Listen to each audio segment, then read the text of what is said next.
welcome everyone. This is the first MSDI research seminar of this year. We had a pretty successful year last year with many great speakers. I'm always really pleased that people accept to speak because it's essentially a voluntary job. There's nothing to be gained here on an individual level. So I'm really happy that people accept to do this.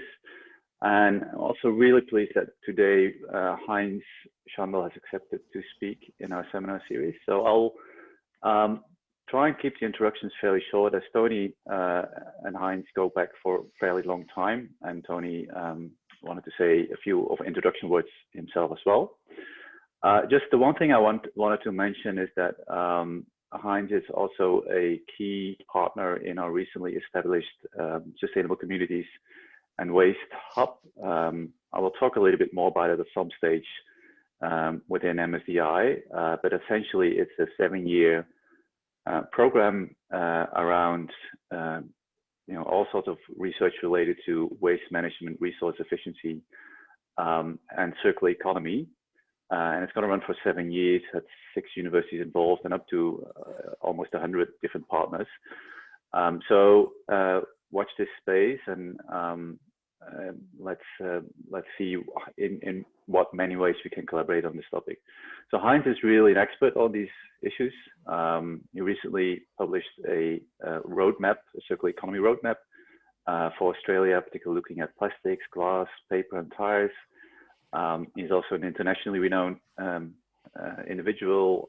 I know some of the work you've been doing, I think you've been involved in Heinz in the UNEP International Resource Panel. I really enjoyed actually the report on the waste of cities. I'm not sure if you were yourself involved in that one, but I think it's one of the first assessments made of what sort of resource requirements are necessary for future urbanization. And the last thing I'm going to say is that, like many of us, Heinz is also an interdisciplinary scholar. So very much on top of resource efficiency streams, but also trained as a sociologist. So it's really the ideal type of speaker to kick off this year's research seminar series. Tony, I'll hand over to you if you want to say a few more words about Heinz. Yeah, no, thanks very much, Rob. That's a terrific introduction for Heinz. And I'd just like to add that for me, it's been a great pleasure over many years to be exchanging with Heinz in various ways, including publishing together. We first met through one of Heinz's long-standing colleagues, Marina Fischer-Kowalski from the Institute for Social Ecology in Vienna, and of course later, once Heinz was here in Australia at CSIRO in Canberra, he and I continue to exchange and keep in touch also with our long-standing eminent friend and colleague, Stephen Boyden, who is one of the world's most eminent human ecologists. Heinz and I caught up for lunch with him in Canberra a couple of weeks ago. Stephen's now 95 and still publishing and still searching questions at lunch, isn't he, Heinz? But that was terrific to see you in person just recently. And additionally, I'm delighted, I can see on my screen Zefan Yu, who is a PhD student here at Monash University, and Heinz and I are co-supervising Zefan's work. So Heinz is already part of the MSDI team in these various ways, and we very much look forward to your presentation today, Heinz. Thanks. Yeah, thank you, Rob. Thanks, Tony. And thanks for having me. And I much rather wanted to be in a room with you, but I thought it's a bit premature to travel to Melbourne. And by the way, nobody is in a room anyway, so that's okay. So I'd like to keep this rather informal. There's obviously a title to the presentation, but whenever you do a presentation, you kind of think what could actually be useful or interesting for the people you're interacting with. And who is this person who is talking here? And I'm going to have that in my talk at the start a little bit as well. And I'm sharing my screen. That should work. Well, what can you see? We'll see. We can see your PowerPoint. You can see the PowerPoint? Yep. That's fantastic. Okay, that's a good start. So the topic of today is material use and greenhouse gas emissions, but that's not really the topic. There are some guiding questions any academic or any researcher has. And when I step back and ask myself, what are these questions? Then there are the three questions. The first one is about modern society. And I'm interested as a sociologist in the capacity or the chance that we have as a society to actually avoid multiple crises that occur at the interface of how we organize our society and how we interact with the environment. So can we as a society, as a modern society, solve the sustainability problems of the industrial, social, ecological arrangements? That's one of the questions I grapple with. And then secondly, how can we inform environment and sustainability policy? So we're talking about a policy domain which is characterized by complexity, uncertainty, contestation, lots of ignorance. And what kind of information can we bring to that policy domain and policy debate? And then finally, how can we transition? Because very obviously, we cannot continue with 9 billion people in the way we have been, and my data will show that. But before that, and then also to justify my English accent, in 2006, I moved from Vienna to Canberra. I was trained in Vienna. I have a first degree in social and economic sciences, which is basically political science, economics, and history. And in my case, interestingly, German language and literature. And I then did a PhD in economic sociology. I was interested in the industrial transformation of the United Kingdom, the Industrial Revolution, and how this could be understood both as a process during which social structures have been changing, but also, and in concert with those changes, the environmental relations have been changing. Since I've left Vienna, Vienna has been voted many times to be the most livable city. But when you compare the two pictures, you can see that Canberra has also got something going for it. So as a sociologist, you're usually not concerned with anything that happens on the ground. You're looking for the bigger picture. You are interested in the structures. I'm interested in the determinants of what happens in society. And these things that occur in society are obviously connected or related or embedded in how we interact with the environment. And that's my framework. And by the way, you will have all these slides, so I'm not going to go into detail on any of those issues. But basically, what I need as a starting point is a conceptual framework that has a social and an ecological component. And this operates via an interface, which allows me to explain why there can be a lack of adaptiveness. So how is it possible that social processes, which I conceive of as mainly processes of communication, of how they become so maladapted with the environment that we get issues like climate change or soil erosion or such other things. And so when you think of this framework, it's obviously influenced by lots of people. And I've put Stephen Boyden here just for you, Tony. But there's also Maurice Godelier, a French sociologist,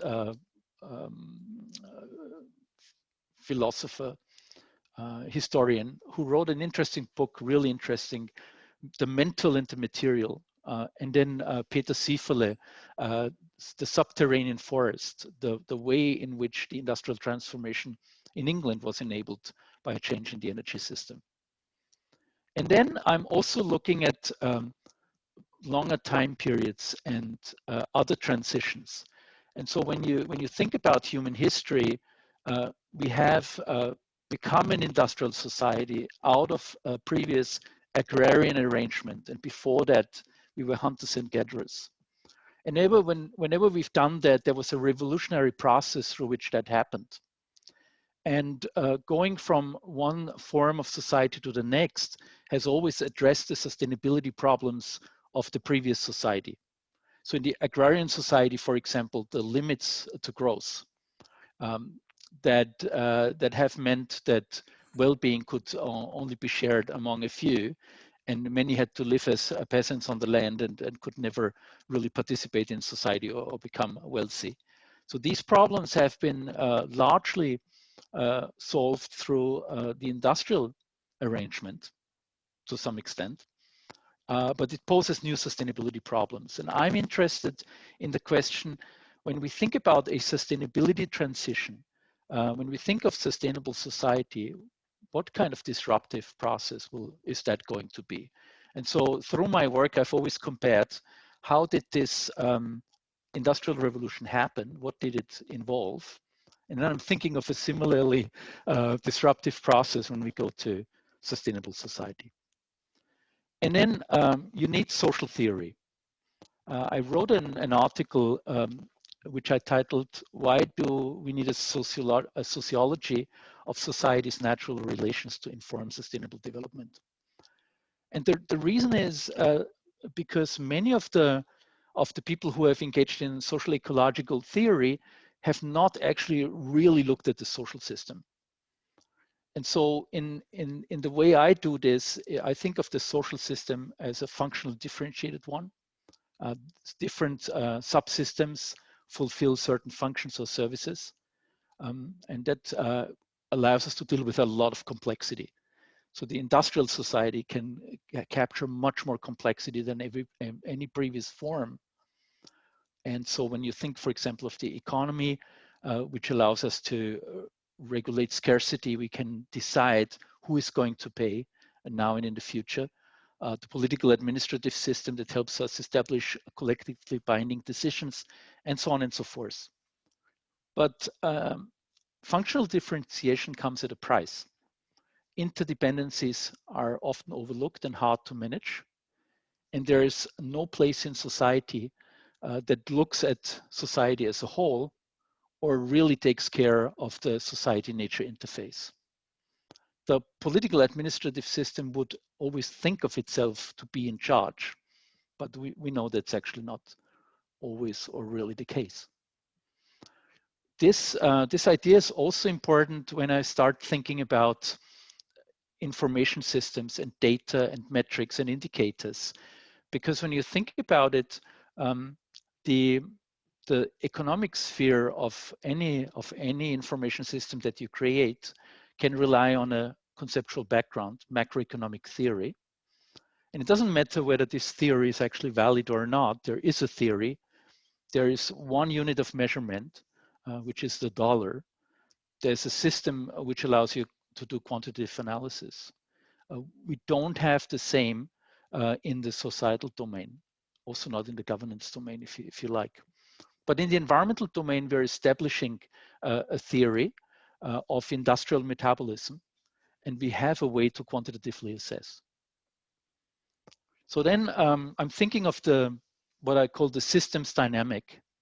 And so in modern industrial society, we have positive feedbacks between economic activity, the amount of products and services that we produce, the material and energy as energy metabolism, tons and joules of materials and energy that are required to service the system, and quality of life or human well-being.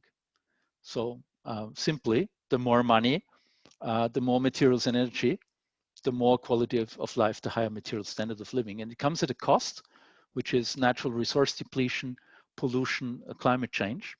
But we do have policies for all of these domains that we can actually use to deal with those positive feedbacks.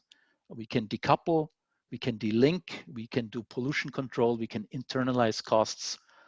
There's also an equity or redistribution issue, which is usually not being taken care of by environmental policy. And then we also need to, in my view, think about the political economy and everyday life in a historical view.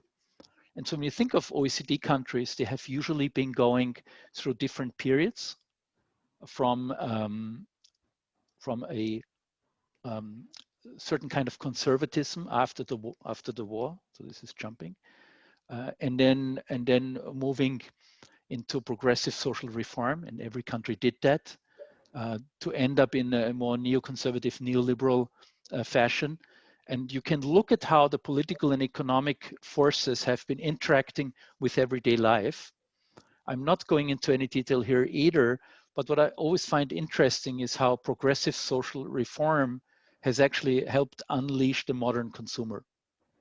And then in the 1980s and 1990s, through neoconservative changes, you can see how being a consumer becomes more difficult for the majority.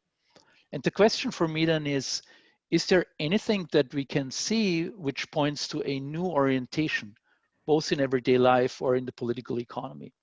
And so to give you an example, there are increasingly people who are starting to look after specific aspects of their life, trying to harmonize them with environmental outcomes. So for example, you have renewable energy installed in your house, you buy an expensive Tesla car, but this is not an integrated new lifestyle. So people might invest in renewable energy and might still fly to Hawaii for a holiday. Pictures are revealing. So these are portraits of prime ministers that are in parliament in the gallery. And so you can actually see how progressive social reform, Whitlam here in the left, and then neoliberalism, Paul Keating, and then a neoconservatism on top of it with John Howard, how that looks like. And often images tell you more than words. And then obviously there's something that happens beyond. And I'll just let the pictures speak for themselves. So this is a bit of background, and I'm then interested in most of my professional life in sustainable materials management. So we're looking at, for example, waste minimization. We're needing to taking a systemic approach. How can we use and reuse materials more efficiently over their whole life cycle? Cradle to grave thinking. And we're talking about fundamental shifts in society. To inform that, we're using a simple framework of how materials are used in society, how they are sourced from imports or from domestic extraction. Obviously, that's linked to how well you can conserve your natural resources. And that is then turned into long-lived infrastructure. And finally, end of the day, ends up as waste and pollution. And so this system has actually been evolving in the context of Eurostat and then with the OECD, and now has become a global standard as a satellite account to the system of national accounts. So what I do next is I'm going to go really fast through a lot of empirical results and studies I've done over the years to give you a bit of idea of where that takes you. So with this background in sociology and deep thinking about big questions, and then an environmental accounting framework which pays for lots of the work that I do, where does that get you? And so the first thing that happened in 2011, 5 years into my work with CSIRO, was that we were asked by UNEP to write a report on resource efficiency, economics and outlook for Asia and the Pacific. And so for the first time, we got a glimpse of what was happening in Asia in terms of resource use. And so, for example, we found that Asia and the Pacific as a region had started to become the largest resource user globally. So the region overtook the rest of the world in resource use around the year 2000. And a lot of that was obviously related to China. We then moved on to do a capacity building and policy needs assessment, again with UNEP and the European Switch Asia program for 19 countries in Asia and the Pacific. So that's typically the work where you go into government departments, you talk with the government agencies. And the interesting finding was that most policy elites in all of the countries we engaged in China, India, Vietnam, Thailand, are very aware of the sustainability problems. And usually the policies they have in place are not all too bad. But when it comes to the implementation, when you go to the regional level, when you go to the cities, things are starting to fall apart. One of the issues people looked at was, is there enough data, is there enough information? So we co-developed an indicator framework and published that in 2015, indicators for resource efficient and green Asia and the Pacific. The question there was, with all the policy frameworks you have at hand, green economy, circular economy, sustainable consumption, production, sustainable development, how can you have indicators that capture all of those? So the next thing we did was with the International Resource Panel, where we looked at global material flows and resource productivity. So the question was, to which extent is the material requirement on the globe growing? And what you can see when you start doing this work empirically, where you count every ton of material that is used in the economy, whether it's a biological material, a technical material, sand and gravel, you add it all up. And what you can see is there hasn't been a single year since 1970 where global resource demand has either slowed down or declined. And that's also represented in material productivity. When you look at the light blue dotted line in that graph here, you can see that material productivity has been stagnant and going reverse for quite a while since the year 2000, whilst at the same time, labor productivity has been continuing to increase. The interesting thing is every country is actually improving material productivity over time. China does, all of Southeast Asia does, India does.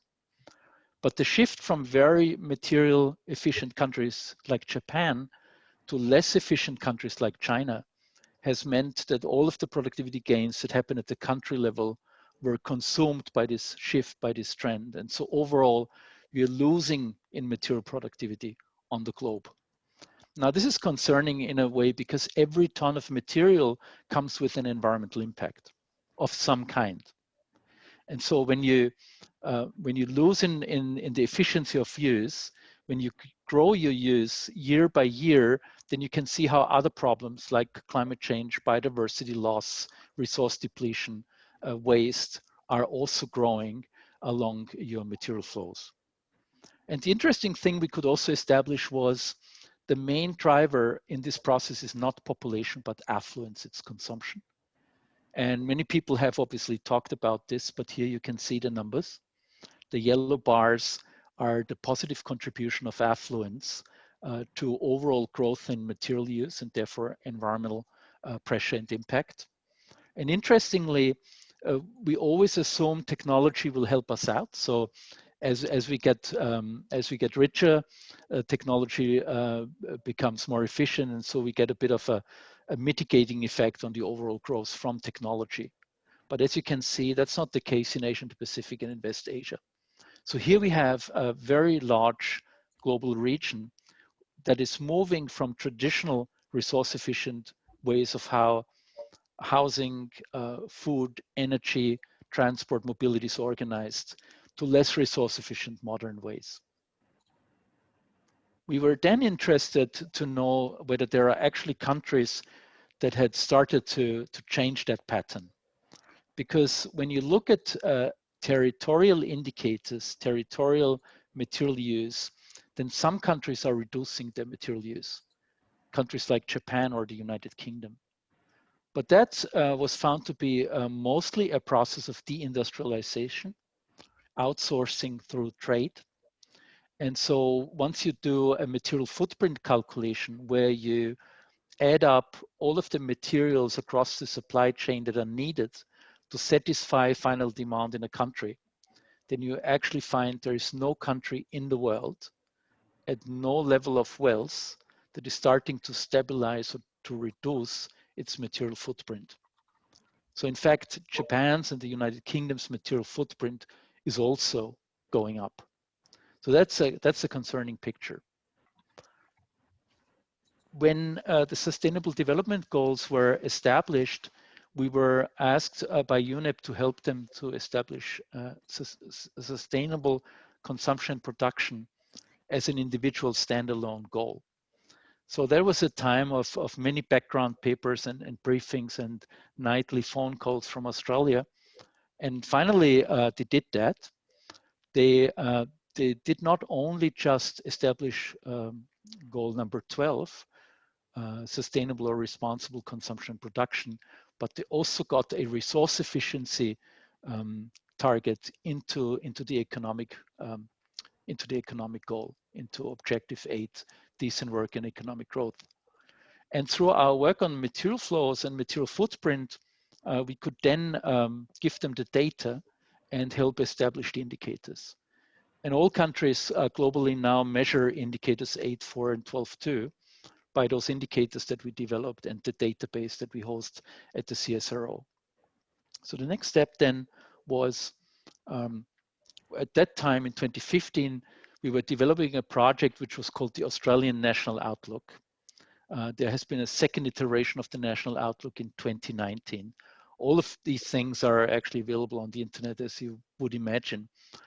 And so the idea of the Outlook was, when we put all our modeling abilities together, economic models, sector-specific models in agriculture, in transport, in housing, in energy, and so on, can we look at trends more comprehensively? And we did that for Australia in the Australian Outlook. And we're then asked by the group of 7 to do some modeling for their resource efficiency dialogue. And in that context, we used a number of global models, and we looked at 4 scenarios. We were interested in what would the world look like in an existing trend scenario where everything continues the way it has been going through historical trend. And we were contrasting this with resource efficiency, which is a policy package where you start to put the price on natural resources. And you then take the proceeds or the revenues and you do 2 things. You invest in those sectors that are becoming more resource efficient most quickly, and then you compensate low-income households. So that's basically the resource efficiency package. And then a climate package, which is usually carbon tax, and you see how you can reduce emissions through that tax. And all of this is done with an economic model at the core. And because we know that economic models have a lot of deficiencies, we then put sector-specific models alongside. So anything that is related to stock dynamics, for example, in order to get green energy into your system, you have to replace a lot of your generation infrastructure. All of these changes are modeled outside of the model in more kind of non-equilibrium technology-based stocks and flow models. So anyway, we then combined the 2 scenarios. And just a number of quick results here.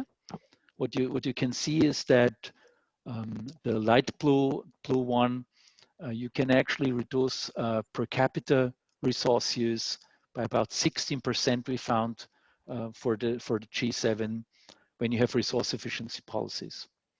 And you can also get a co-benefit for greenhouse gas reduction by about 14%. And when you combine the 2, you get a 26% reduction in material use and about 60% reduction in greenhouse gas emissions. And all of this with a positive economic benefit, which is the 3rd picture, where resource efficiency policy add to global GDP in the long run. Climate change has a bit of a cost, but overall, your resource efficiency policy pays for your climate mitigation policy. And when you look at this data, you need to keep in mind economic impacts of climate change. The costs of droughts and fires are usually not well represented. So the resource efficiency, greenhouse gas abatement strategy is even more economically beneficial, as you can see here.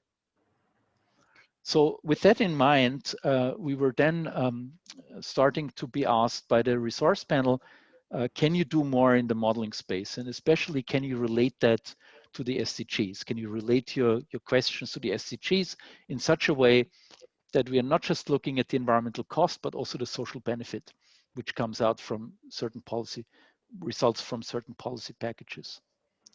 And we've done a similar framework again. We tend to contrast a historical trend, a baseline scenario with climate action, resource efficiency action, and we've then started to relate to SDG outcomes. And this modeling was then used for the Global Resources Outlook, which was first published in 2019. And I just want to show you a very few results from that Global Resource Outlook. And obviously, again, that can be looked up in the report itself. So interestingly, when you look at the material footprint, you can see that the footprint in high income countries has been growing over the last 4 decades. These are per capita figures. So every person in a high income country now needs 27 tons of natural resources, food, energy, building material on a yearly basis. Upper middle income countries have grown substantially, more than doubled. But there hasn't been any progress in terms of material standard of living in low-income countries. They have actually fallen back. Most of the resources now come from upper middle-income countries. So that's the big yellow card, moving from 6 to 20 tons per capita. And a lot of that resource demand of the global economy is related to environmental impact. So 50% of the climate impacts, 90% of biodiversity and water stress impacts and species loss actually come from the resource requirements that we have. So sourcing the primary materials has such a large impact. We're not yet talking about manufacturing or eco-efficiency in production. That's just primary resources. And then obviously you can break that down, and here you can see how different materials contribute to water stress, land use related biodiversity loss. And the picture looks bleak to 2060. We more than double resource use on the business as usual in a baseline scenario. We're increasing greenhouse gas emissions. We're increasing cropland and pasture, and we're losing ecological areas more and more. And so one thing that you then do, you also look at this from the point of view of more detailed data. And so what you see here is the sustainability scenario. How much better can we get? And the fourth picture shows the resource efficiency and the combined resource efficiency and climate and land use policy packages in the green line. And we can reduce our material demand globally by about 25% with very ambitious policies. And you kind of go, why can we not achieve more? And the reason is the rebound effect. So what the economic model still does for you quite successfully, it manages the rebound effect. So whenever you use things less, then there's money freed up that you can then spend on something else. And that's obviously a big problem. So we are on track to, according to the OECD, 170 billion tons of materials. Our own modeling showed 190 billion tons.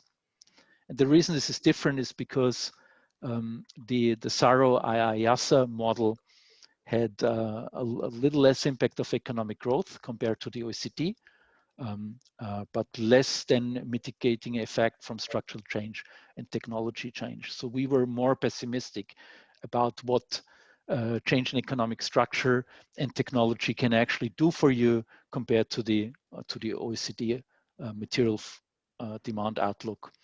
But we have numbers established now for the first time. And it's not a good picture because we want to reduce emissions. We want to become more sustainable.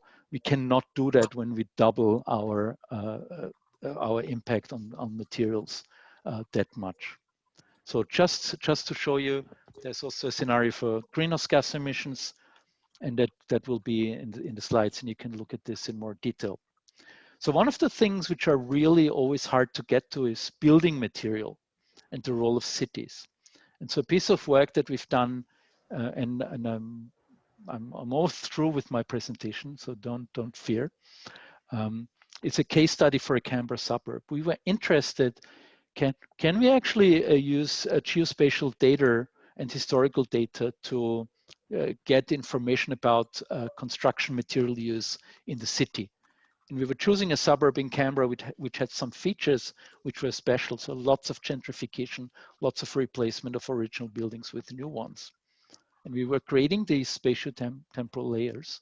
That's work that Stefan has contributed to create a three-dimensional model of the urban infrastructure, roads, buildings, and then relate that, for example, to the building materials in the stock or the embodied carbon emissions per different building type. But the interesting thing here is the way we do this is we go from the satellite data all the way through the building classification in an automated way to the environmental information. So we thought that's a clever way of finally doing whole of cities. And that links back to the cities report. So when we did the cities report for UNEP, a lot of the data is, I wouldn't call it speculative, but it's not very well grounded in the reality of the spatial expression of cities. And so with that method, you can do that. And then I always find this picture really interesting, which are the Australian material flows. And what you can see here, we go from extraction through use, through disposal. And of the 2.3 billion tons we've been extracting in 2015, 60% we just ship abroad. So that's all lost revenue in a way, because you're not adding value. But even of the 1 billion ton that we are processing in Australia, 40% is used for energy generation, basically electricity through coal. And so our circularity rate, to come to circular economy for a moment, is actually as low as 3.5%, when we are not asking how much of the end-of-life waste are we recycling, but when we are asked how much of the material we are processing are we actually keeping in circulation. It gets very low then. The potential in the Australian economy, by the way, for circularity at the moment, based on the economic structure, is 20%. And in Europe, it goes up to 40%. So we are far away from full circularity. And then in the slide back, there's data for Australia's performance for SDGs 8.4 and 12.2. You can look at that. And then what I always think about is sustainable consumption and production being mediated by urban infrastructure, by provision systems, construction, housing, transport, mobility, agriculture, eating. So that's where we can have the greatest positive environmental impact and social impact when we start to look after these provisions.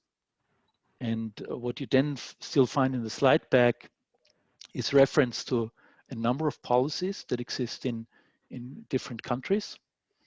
And then I have a few slides on the circular economy roadmap, which I'm not going to talk about, so that I can stop at this point. Thank you very much, Heinz. That was terrific. I'll just open up the floor for any questions or comments at this stage. And just please unmute yourself and start raising a question. I had a question. Stefan, I see you, Stefan. Yeah, go ahead. Thank you, Heinz. I only came in the second half of that, so if the first half was half as interesting as that was, I'm sure it was amazing.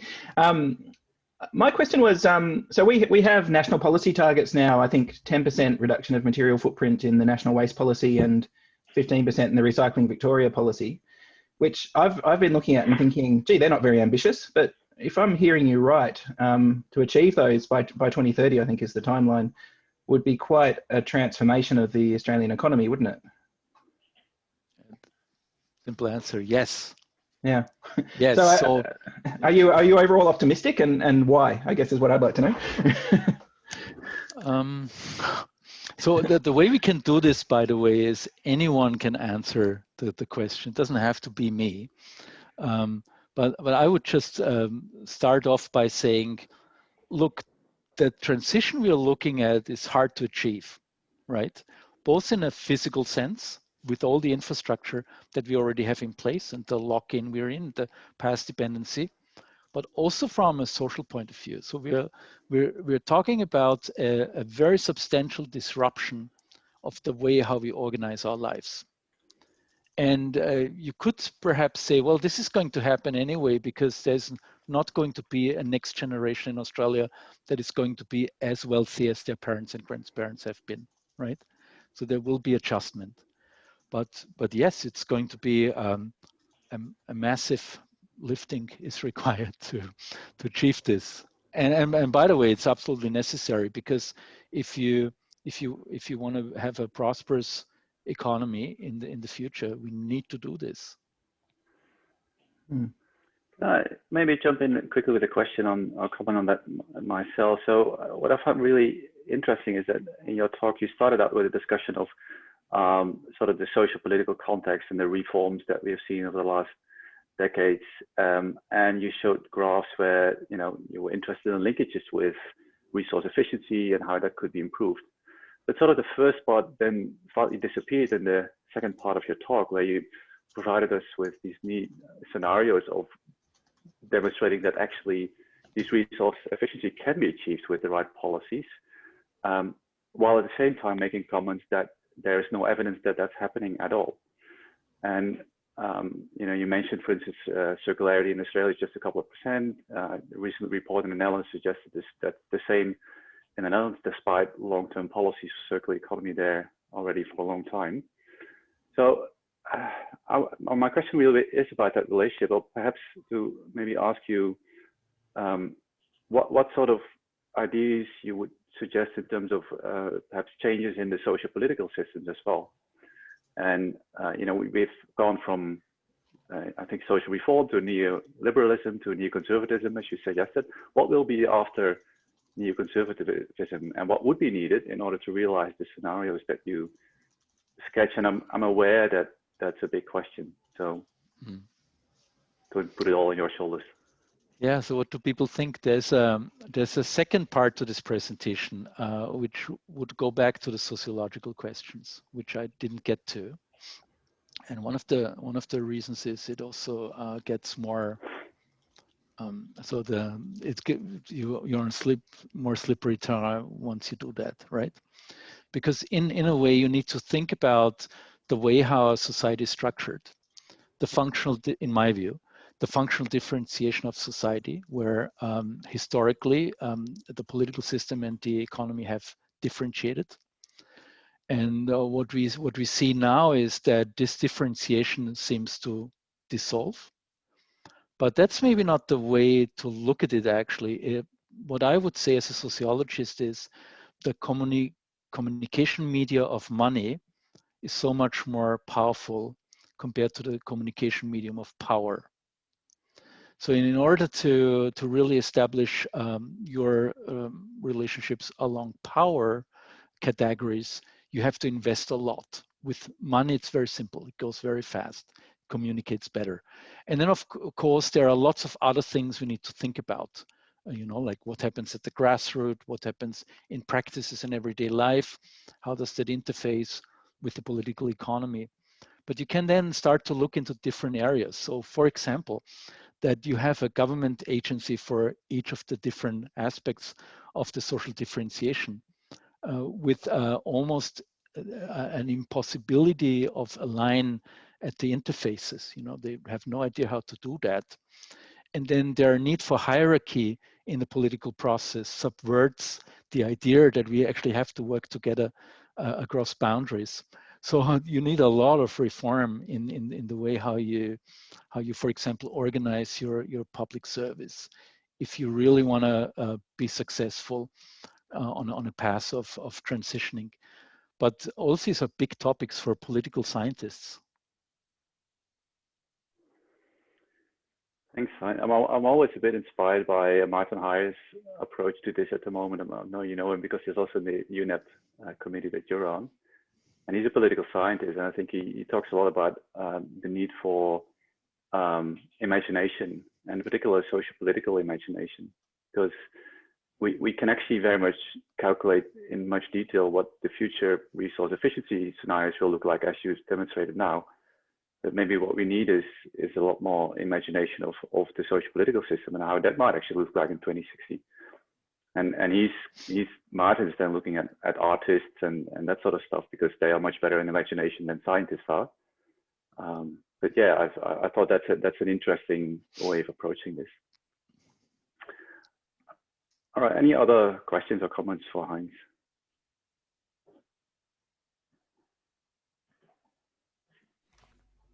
Tony? Yep. Yeah, thanks very much, Heinz. I thought that was a terrific presentation, Stefan. I'm sure you'll enjoy looking at it in full with the recording that we've done. I have a question, Heinz, about the Australian government's engagement with this kind of work and thinking. I'm aware that there is a national strategy for SIA, the System of Environmental Economic Accounting, published a few years ago. Where's that up to? And have we got case studies of this kind of work, either at the national or the regional level in Australia? So I'm still with the imagination in my mind. But look, this is a much more practical question. So I think obviously from an institutional point of view, we are participating in all of the international activities to some extent, sometimes larger, sometimes less, more with the OECD, a little less with the UN, which is, that's the way it is.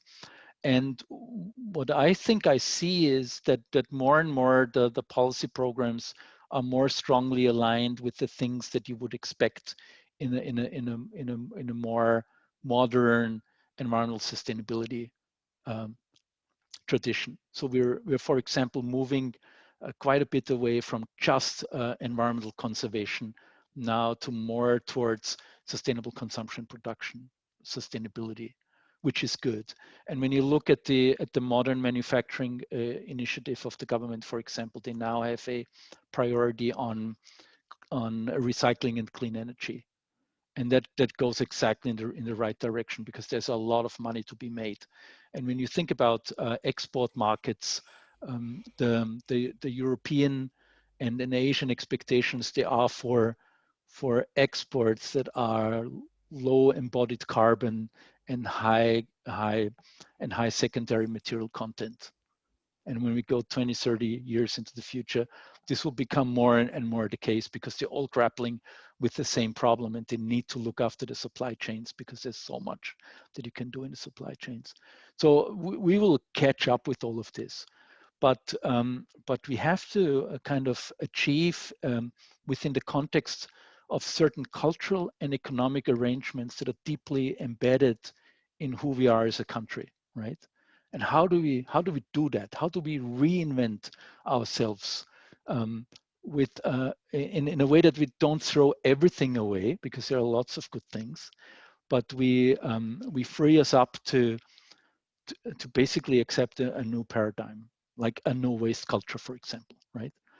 And we allow a lot of more imagination, which is maybe the way to go.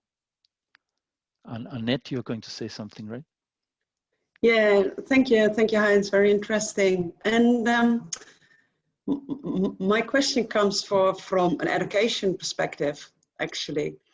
With this in mind, where do we need to start educating, and what does it mean for our university courses having this in mind? You talk about the supply chain, talk about materials, you talk about very diverse areas within universities potentially.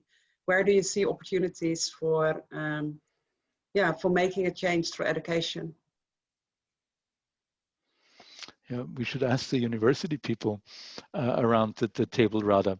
I want to say one thing, and it's not addressing your question, but still, because that's where I am in my life at the moment. I have 2 teenage kids, right? And so the idea often is if we do the right thing in schools, then things will improve. But the thing is, my children would tell you, well, this is not going to end well. And we also know you, the adults, are not going to do anything about it, right? So whether this extends to university students, I don't know. I don't think so, maybe partially. But the question then is, how can you, and then I'll let Tony and Rob talk because you know that better than I do. But I would say, how can you create problem focus and interdisciplinarity and forget about traditional disciplines? And that's problematic as well in a separate way. But I think for finding solutions, you need to go away from your traditional disciplines and you want to go towards problem orientation. And that could create new departments that are dealing with those problems. And the good thing is once the problem is solved, the department can go away and a new department can be found. Is any university going to do that? I have no idea. They have totally different drivers of how they structure their organization. But that's all that I can say, really. No, thanks, Heinz. And the interdisciplinary courses are really becoming more and more so within the education space. But I thought if there anything stands out from an external perspective, would be great. Yeah. I see there are a couple of other questions. I think Kathy, you raised your hand, and then Stefan. Kathy, you're muted. Thanks for the presentation. I'm also a bit caught up by your comment, Rob, around the social political imagination. And I was interested, Heinz, if you could reflect on, I think it's interesting watching how societies had to adapt to COVID and what, I guess, intervention mechanisms worked and what didn't. And there's all sorts of arguments you can have about that. But there was a really significant emphasis on rules, enforcement, compliance. And I'm interested in how that interacts with the social political imagination, because they're almost at opposite ends of the spectrum. And I was just wondering if you had any reflections on early lessons from COVID for the sort of things that might be successful. So I don't know. So I have to go back to sociology, right, to answer that. And I would say when you have a fire, you want hierarchy, right? So then you have rules and expectations and everyone needs to follow because it's burning. And so there's no space for imagination in a way. But whenever you addressing a more complex issue, a more difficult to solve social problem where you want to get different experts together, people who understand what happens in everyday life as well, hierarchy is not going to help you, is my view. And I can argue that case based on sociological theory, not now, but if need be. And so these are very different situations. COVID kind of was experienced as an emergency, right? It's very similar to the bushfires we had at the start of the year. And so in such a situation, there is only one response. But the global sustainability problem is not going to solve in that way, is my view. Thanks, Heinz. Stefan, a question to your supervisor. Be careful. Probably to both Heinz and Rob from a more political and governance aspects. So I don't know whether you have a chance to had a brief review over the budget for the ICT government, because I'm based in Canberra, so which was published yesterday.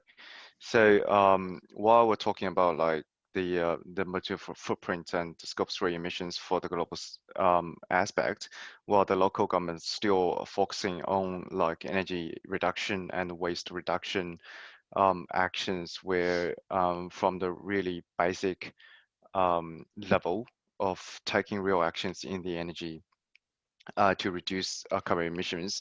And even though like I reckon the ACT government is the most ambitious government across all local or state governments across Australia to set up the 2025 2045 net zero emissions from our daily operations. But to be honest, like off record, like it's not enough, definitely. And with all those publications around the globe on such research, like, is there any way that we can infiltrate our research effects or impacts from the top level or of the government to promote more aggressive policies to like path to reach such kind of like pathways and make some achievements more aggressively? I think that goes to you, Rob, this question. So I must admit I was a bit distracted by what's happening in the chat, but okay. if I understand it correctly, the question is about how, as researchers, we can ensure more impact with our work at government and policy levels. And I think one pathway is around transdisciplinarity as a research strategy, and that's a simple answer to, but not easy to implement within the current ways universities are organized, the ways in which funding models for research are organized, the ways in which we all have role perceptions, not just we as researchers, but also what governments expect from researchers to do. And it takes a lot of time. And you know, I had some experience with setting up living labs in the Netherlands with regional and local governments. And I still remember the first meetings we had with them, and they, you know, once we had won the funding, we sat on the table and they said, now you tell us what we need to do. And we spent the first 2 years asking them, what do you want us to do? And that's transdisciplinary research in practice. It takes really a lot of time, and the institutions and practices are not set up for that. But I do really believe that that is a very important way forward. And I guess there's a book for you, Politics of Environmental Discourse, also by Martin Heyer, and one of the ways to think about it is this idea that we leave it to the experts, right? And that's not going to work either. You know, it's a big topic, and I fully take your comment, Rob. So the data and the information and the policy analysis, they need to come together, right? And so the work we did in Asia and the Pacific came closest to actually engaging with policymakers, putting together information systems that they thought they needed, and then, you know, interacting and collaborating so they could interpret the data and really start to use it. That was the closest it ever came to in my work. My idea is we are creating all this knowledge to be ready when the moment is ready, right? And while we do that, we're also improving the situation in small places where we can actually make a difference. So that's maybe how it's going to happen. Thanks, Heinz. That resonates very much with some of my own backgrounds and interests as well, which I speak to you about separately. We have run out of time, but I really would like to thank you for what has become a really interesting seminar, and that's because of your excellent talks in the beginning and the follow-up discussion. So thank you very much for joining, and I hope we'll see other ways of interacting in the future to come for us. Thanks everyone for joining. Yeah, thank you, and nice to meet you. If not just on the screen, maybe next time in person. We'll look forward to that, Heinz. Cheers. Yeah.